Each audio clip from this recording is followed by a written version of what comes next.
Hello guys, അപ്പോൾ എല്ലാവർക്കും സുഖമല്ലേ? അപ്പോൾ നമ്മളിന്ന് ഇവിടെ ഉണ്ടാക്കാൻ പോകുന്നത് എഗ് ഫ്രൈഡ് റൈസ് ആണ്. അപ്പോൾ നമ്മൾ വീഡിയോയിലേക്ക് കടക്കുന്നതിന് മുന്നേ തന്നെ നമ്മളുടെ വീഡിയോ ആദ്യമായിട്ട് കാണുന്നവരാണെങ്കിൽ നമ്മളുടെ ചാനലൊന്ന് സബ്സ്ക്രൈബ് ചെയ്യുക, അതുപോലെ വീഡിയോസ് ഒന്ന് ലൈക്ക് ചെയ്യുക, വീഡിയോസ് എല്ലാവരിലേക്കും ഒന്ന് ഷെയർ ചെയ്ത് കൊടുക്കുക കേട്ടോ. അപ്പോൾ നമുക്ക് നേരെ വീഡിയോയിലേക്ക് പോവാം. ഞാൻ ദേ വെള്ളം തിളച്ച് വന്നിട്ടുണ്ട്. ആദ്യം തന്നെ നമുക്ക് അരി വേവിച്ചെടുക്കാം കേട്ടോ. അപ്പോൾ അത് വെള്ളം തിളച്ച് വന്നിട്ടുണ്ട്. ഞാൻ 1 കപ്പ് ബസ്മതി റൈസ് എടുത്തിട്ട് അത് ഇട്ട് കൊടുക്കുകയാണ്. എന്നിട്ട് അതിന് ശേഷം ഒരു 2 ടേബിൾ സ്പൂൺ സൺഫ്ലവർ ഓയിൽ ഒഴിച്ച് കൊടുത്തിട്ടുണ്ട്. എന്നിട്ട് നമ്മളിത് നന്നായിട്ടൊന്ന് ഇളക്കി കൊടുക്കണം കേട്ടോ. എണ്ണ ഒഴിച്ച് കൊടുത്തതിന് ശേഷം നമ്മളിത് നന്നായിട്ടൊന്ന് ഇളക്കി കൊടുക്കണം.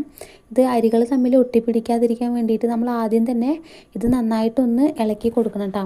അതിന് ശേഷം ഞാൻ ഇതിലേക്ക് റൈസിന് ആവശ്യമായിട്ടുള്ള ഉപ്പ് ഇപ്പം തന്നെ ചേർത്ത് കൊടുക്കുകയാണ്. ഇട്ട് കൊടുത്തിട്ടുണ്ട്. എന്നിട്ട് നമ്മൾ നന്നായിട്ടൊന്ന് ഇളക്കി കൊടുക്കുക. ഇതൊരു 90% ആയതിന് ശേഷം നമുക്കിത് മാറ്റി വെക്കാം കേട്ടോ. വേവിച്ചിട്ട് വെള്ളം മാറ്റി വെക്കാം, വെള്ളം കളഞ്ഞിട്ട് മാറ്റി വെക്കാം കേട്ടോ റൈസ്. പിന്നെ ഇതിലേക്ക് വേണ്ടത് വെജിറ്റബിൾസ്, ക്യാരറ്റ്, ക്യാബേജ്, അതുപോലെ ബീൻസ്, ക്യാപ്സിക്കം കേട്ടോ. പിന്നെ അതിന് ശേഷം ഞാൻ വെളുത്തുള്ളി എടുത്ത് അരിഞ്ഞ് വെച്ചിട്ടുണ്ട്. ഒരു 5 വെളുത്തുള്ളി എടുത്ത് അരിഞ്ഞ് വെച്ചിട്ടുണ്ട്. പിന്നെ ഒരു വലിയ ഉള്ളിയുടെ ഒരു ഹാഫ് എടുത്തിട്ട് മുറിച്ച് വെച്ചിട്ടുണ്ട് കേട്ടോ. അപ്പോൾ അത് ചെറുതായിട്ട് മുറിച്ച് വെച്ചിട്ടുണ്ട്. പിന്നെ അതേ ഞാൻ പാത്രം വെച്ചിട്ട് അതിലേക്ക് എണ്ണ ഒഴിച്ച് കൊടുത്തിട്ടുണ്ട്. അതിന് ശേഷം 3 മുട്ട ഒഴിച്ച് കൊടുത്തിട്ടുണ്ട് കേട്ടോ. 3 മുട്ട ഒഴിച്ച് കൊടുത്ത് നമ്മളിത് നന്നായിട്ടൊന്ന് ഇളക്കി കൊടുക്കുക. ഇതൊരു നന്നായിട്ടൊന്ന് നമ്മൾ ഇത് ഒന്ന് ഇളക്കി കൊടുക്കുക കേട്ടോ.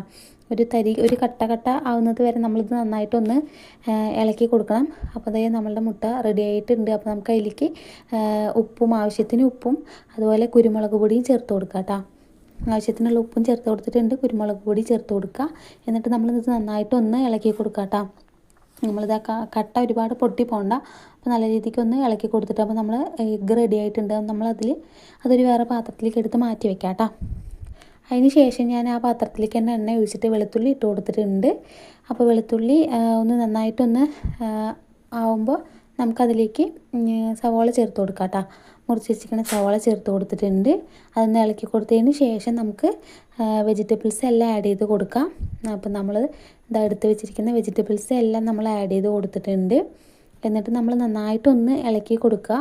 നമ്മൾ ഹൈ ഫ്ലെയിമിൽ തന്നെ വെച്ചിട്ട് ഈ വെജിറ്റബിൾസൊക്കെ കുക്ക് ചെയ്യുക. ഫ്ലെയിം കുറയ്ക്കണ്ട, ഹൈ ഫ്ലെയിമിൽ വെച്ച് കുക്ക് ചെയ്യുന്നത് തന്നെയാണ് ഏറ്റവും നല്ലത്. വെജിറ്റബിൾസ് പിന്നെ അതുപോലെ നന്നായിട്ടൊന്ന് വേവണ്ട, ഒരു ഹാഫ് കുക്ക്ഡ് ആയാൽ മതി കേട്ടോ, നല്ല വേവിക്കണ്ട. അപ്പോൾ നമ്മളിത് നന്നായിട്ടൊന്ന് ഇളക്കി കൊടുക്കുന്നുണ്ട്. പിന്നെ നമ്മളിതിലേക്ക് പെപ്പർ പൗഡർ ചേർത്ത് കൊടുക്കുന്നുണ്ട് കേട്ടോ.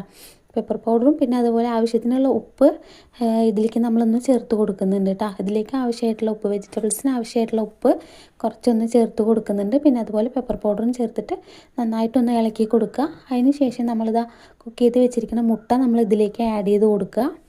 അപ്പോൾ അതാ കൊടുത്തിട്ടുണ്ട്, ആഡ് ചെയ്തിട്ടുണ്ട്. എന്നിട്ട് നമ്മളിത് നന്നായിട്ടൊന്ന് ഇളക്കി കൊടുക്കുക കേട്ടോ. നമ്മൾ നന്നായി ഒന്ന് ഇളക്കി കൊടുത്തതിന് ശേഷം നമുക്കിതിലേക്ക് റൈസ് ആഡ് ചെയ്യാം കേട്ടോ. റൈസ് ഇട്ട് കൊടുക്കുക. അപ്പോൾ നമ്മളിത് റൈസ് ഇട്ട് കൊടുക്കുന്നുണ്ട്. റൈസ് ഇട്ട് കൊടുത്തുകൊണ്ടിരിക്കുകയാണ്. റൈസ് ഇട്ട് കൊടുത്തതിന് ശേഷം ഇതിലേക്ക് ഒരു 1.5 ടേബിൾ സ്പൂൺ സോയാ സോസ് ഒഴിച്ച് കൊടുക്കുക കേട്ടോ. അപ്പോൾ നമ്മൾ സോയാ സോസ് ഒഴിച്ച് കൊടുത്തിട്ടുണ്ട്. എന്നിട്ട് നമ്മളിത് നന്നായിട്ടൊന്ന് ഇളക്കി കൊടുക്കണം കേട്ടോ. നന്നായിട്ടൊന്ന് അടിയിൽ നിന്ന് തന്നെ നന്നായിട്ട് എല്ലാം കൂടെ ഒന്ന് മിക്സ് ചെയ്യുക കേട്ടോ. നന്നായി ഒന്ന് ഇളക്കി കൊടുക്കണം. അപ്പോൾ നമ്മൾ നന്നായിട്ടൊന്ന് ഇളക്കി കൊടുക്കുന്നുണ്ട്. അപ്പോൾ അടിയിൽ നിന്ന് തന്നെ എല്ലാതും കംപ്ലീറ്റ് ആയിട്ടൊന്ന് മിക്സ് ആവുന്നത് പോലെ എല്ലാം കൂടെ ഒന്ന് നന്നായിട്ടൊന്ന് ഇളക്കി കൊടുക്കണം കേട്ടോ. അപ്പോൾ നമ്മളിതേ എല്ലാം ഇളക്കി കൊടുത്തിട്ടുണ്ട്. അപ്പോൾ റൈസൊക്കെ സെറ്റായിട്ടുണ്ട്. അപ്പോൾ അതിന് ശേഷം സ്പ്രിംഗ് ഓനിയൻ ഇട്ട് കൊടുക്കാൻ എൻ്റെ കയ്യിൽ അധികം ഉണ്ടായിരുന്നില്ല, ഉള്ളത് ഞാൻ ഇട്ട് കൊടുത്തിട്ടുണ്ട്. എന്നിട്ട് നമ്മൾ നന്നായിട്ടൊന്ന് ഇളക്കി കൊടുക്കാം. അപ്പോൾ നമ്മളുടെ ഫ്രൈഡ് റൈസ് റെഡി ആയിട്ടുണ്ട്. അപ്പോൾ എല്ലാവരും ഒന്ന്